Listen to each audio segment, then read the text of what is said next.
Radioactive decay. We want to talk about radioactive decay. Now, for radioactive substances, okay, we call them radionuclides. Lead, uranium, and then all other radioisotopes can decay, and as they decay, they lose mass, and then their overall mass continue to reduce as they emit alpha particles, beta particles, and then other particles. Now, this decay can be likened to we can have a graph of radioactive decay. So if we draw a graph, the graph of radioactive decay, we shall have on this axis is time. So, and then this other axis is n. Let's name it n. N is number of decaying nuclide.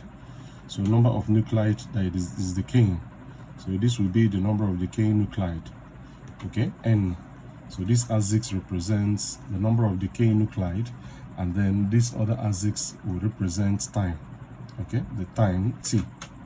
Now, at the point when time is 0, okay, when time is 0, nothing has decayed. Nothing has decayed. If we have measured a given amount, of radioactive substance, then at 0 time, okay, nothing has decayed. So let us call it N0 at 0 time. Let us assume this is where N0 is.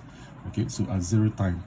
But however, you observe that as time keep elapsing, let us say here it could be T1, as time keep elapsing, then what happens is that the number of nuclide, okay, will keep reducing. So let's us say at T1, then it will remain this, okay.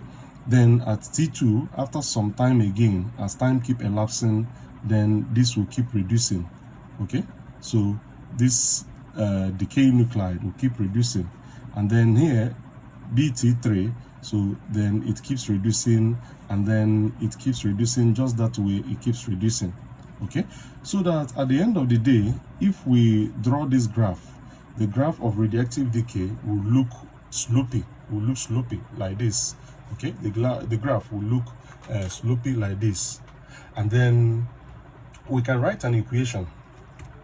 Let's do a little mathematical relationship. Let's see the mathematical relationship. We can say that the rate of decay with respect to time, the rate at which this is decaying with respect to time, okay, is proportional to the remaining nuclide, okay. So at any point in time, this is proportional. So that means if we represent this mathematically, we shall say that minus the n with respect to time dt, okay, minus the n dt is proportional to n, is proportional to the number of nuclide remaining at any point in time. So remember, n is the number of decaying nuclide.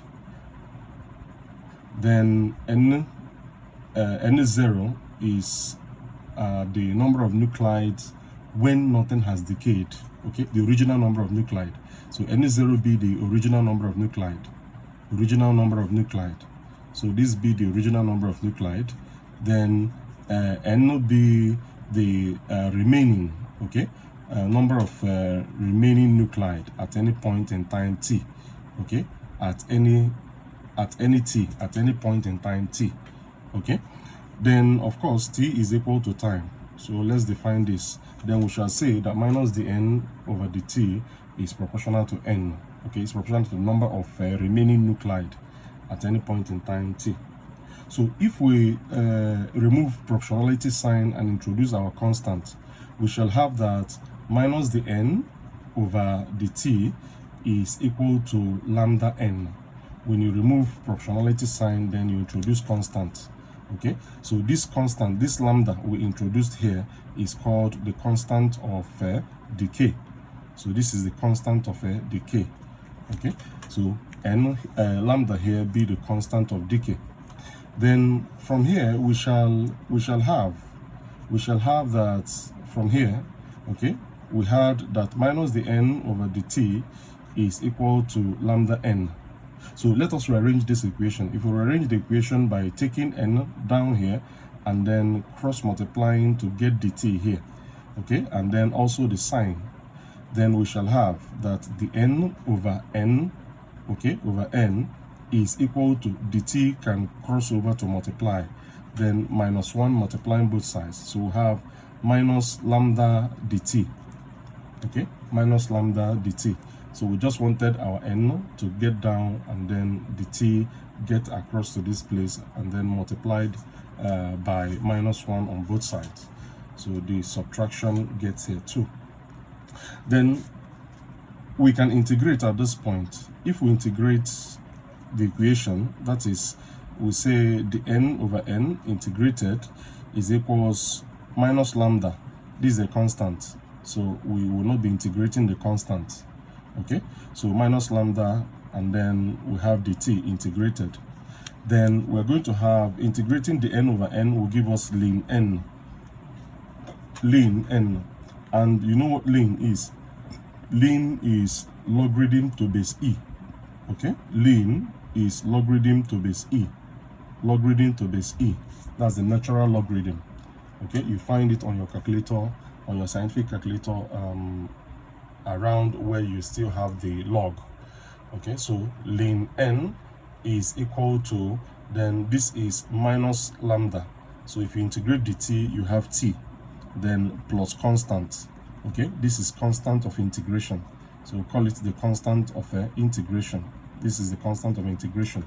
If you integrate, then you are going to add the constant of integration. So now let us take note of this equation. Let us name it equation A. Now let's go back to our graph. If you go back to your graph, you are going to observe that when n is remaining 0, okay, when n is equal to n0, okay, at the point where n is equal to n0, t is equal to 0. This is true.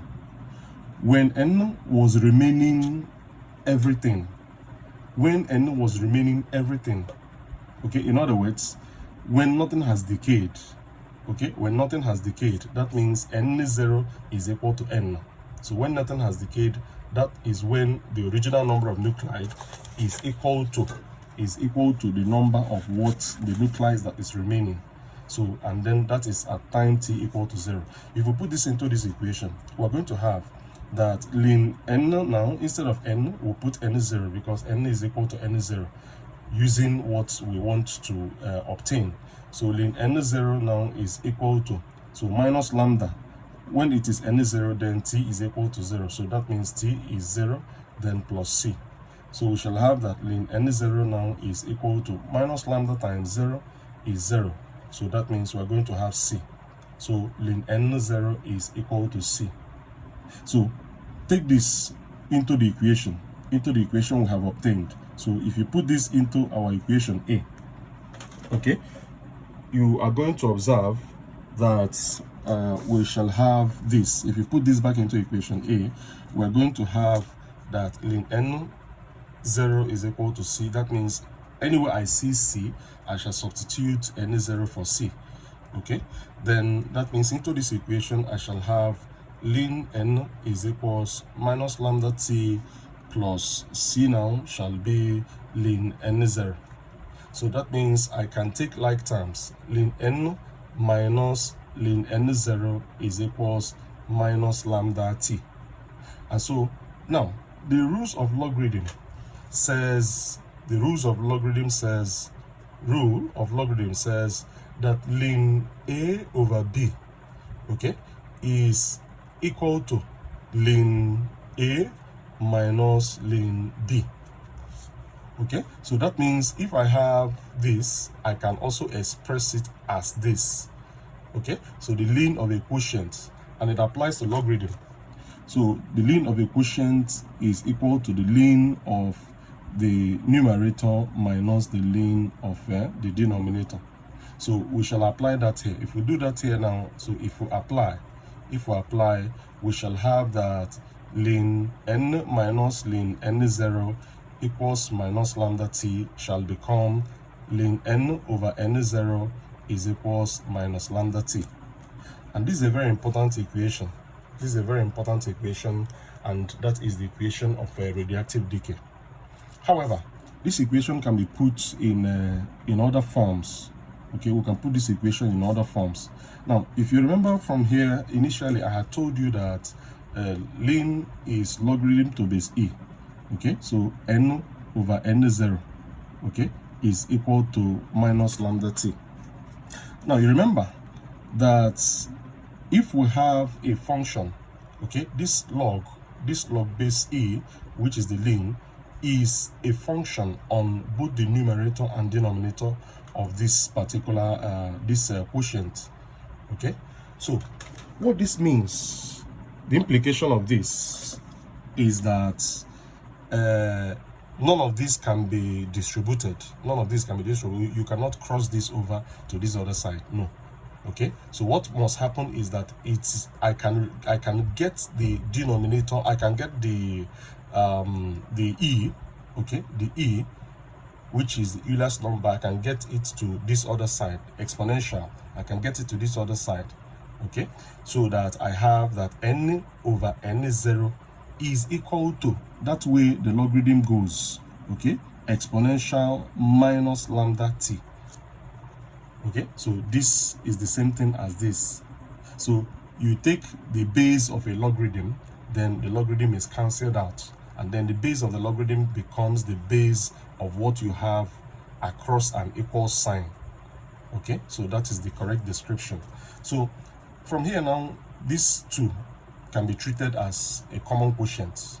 Okay, they don't have the log function anymore. So I can now cross multiply so that I have that n is equal to n0, then exponential minus lambda t. So this is the exponential form of the equation that we obtained.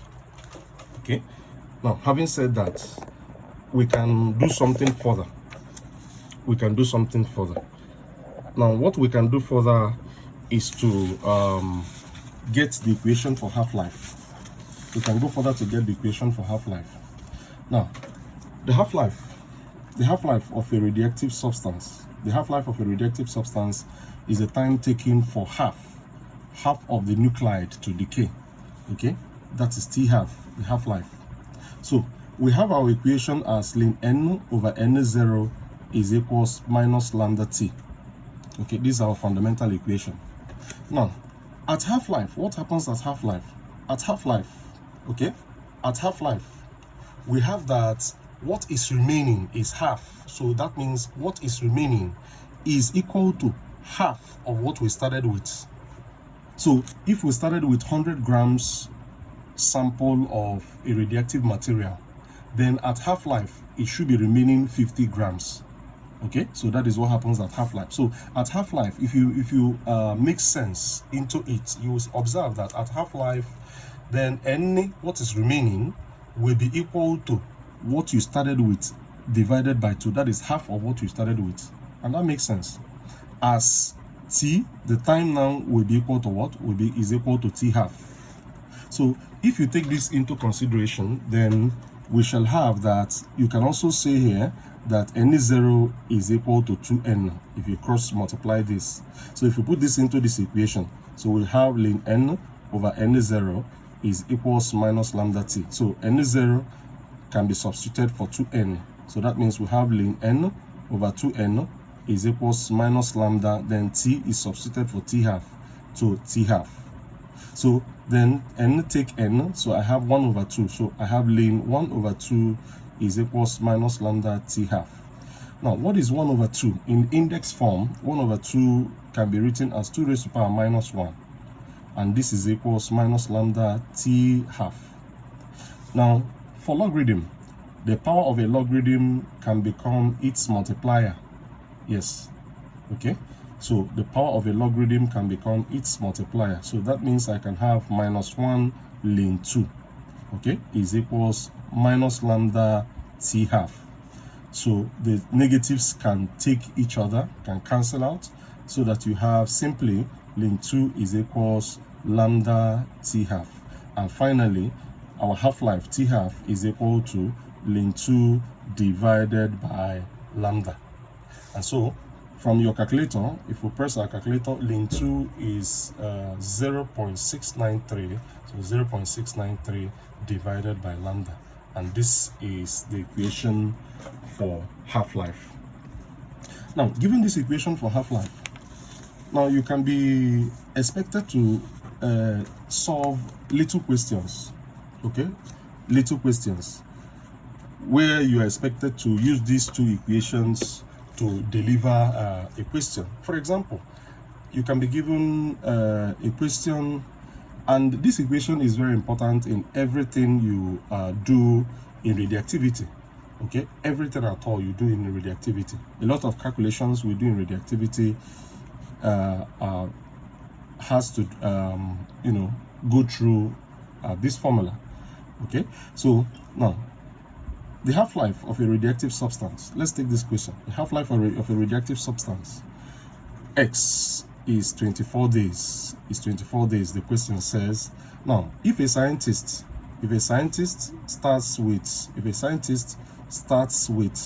okay, a scientist starts with 42.0 gram of sample, okay, of X, that is the sample of X, then the question will say, how much will remain after 96 days? So how much remains after 96 days?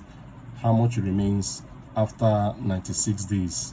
So what remains after 96 days? Now, if you analyze this question, you observe that what they're asking us to do is to calculate N, what remains, okay, after so time. So now, the half-life of the radioactive material is 24 days. Let's analyze the question, okay? Then the time that we want to calculate is 96 days. So we have 96 days. Then our N is what we're looking for. We're looking for N, what will remain after that 96 days. And then we're given that N0 is, from the question, 42. So 42.0 gram.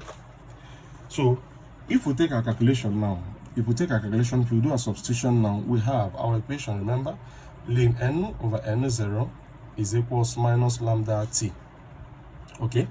Now, however, we can also integrate the equation of a half-life into this, okay, because we will be needing the two in order to solve this problem. We'll be needing the two equations to solve this problem.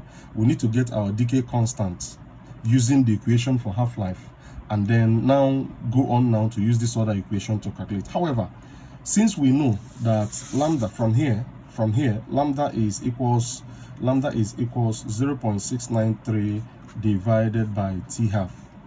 It simply means that we can also put this formula, by making lambda subject of formula, we can have this, we can put this into this formula too, okay? So that we have that ln N over N0 is equals minus lambda now is minus 0.693 divided by T half, then times T. So we have this new equation, okay, which is also very correct. So what we must now do is to put in everything we want. So we have ln N divided by 42 is equals negative 0.693 multiplied by 96 days, and then this is divided by 24 days. Okay, so if we do this, let's press our calculator, then 0.693. So finally, we shall have, this is ln is logarithm to base e, remember? So what must happen? 42 must not cross over to this. Remember, this is for a function, okay? This is a function on the quotient. So you must remove this before you can take out any of this. So now that means I'm going to have, whatever I have at the end of the day will be N over 42 is equals exponential minus 0.693 times 96 divided by 24. So if you press this value, 0.693 times 96 divided by 24. So we shall have that N over 42 is equals exponential minus 2.772. Then at this point we can cross multiply. So if we cross multiply, we shall have that N is equals 42 times whatever we get here, exponential minus 2.772. And so if you press your calculator well, you shall see that this is 42 times, this is 0.0625. So we shall have 2.625 grams. Okay, this is 6.625 grams. However, make your observation. If you observe this question critically, okay, now if you observe this question critically, you are going to see that the half-life, okay, the number of days we want to calculate is a multiple of the half-life. 24 times 4 will give you 96 days. Now let me give you an instance. If I am given the half-life to be 2 days, and I'm to calculate the time, what remains after 8 days, okay, do you not observe that 2 days plus 2 days plus 2 days plus 2 days will give you 8 days? And that is also the same thing we have here. 24 days into 4 will give us 96 days. Okay, now when it is so, remember this is our universal equation. However, when it is so, when there is need, okay, when you observe immediately that the number of days that you expected to calculate is a multiple of the half-life of the radionuclide, then do not waste your time going through that rigorous formula. Now, simply understand that after each half-life, okay, the nuclei reduces by half. Simply observe that if you start again with what you have here, after another half-life, if you start with what you have here again, after another half-life, then you end up with half of what you have here. So this is half of this half, because any 0 over 2 times half, okay, will give you any 0 over 4. Okay, so knowing this, the same thing also happens here. If you start again here and then after another half-life, then you shall have any 0 over 8 and then etc. So since it is so, what you can do concerning this question is, okay, I started with 42 grams of a sample. After a half-life, which we are told is 24 days, okay, after one half-life, what will remain is half of this. That is 21 grams, 21.0 gram. Then I start again with 21.0 gram. After another half-life of 24 days, I shall end with 10.5 grams.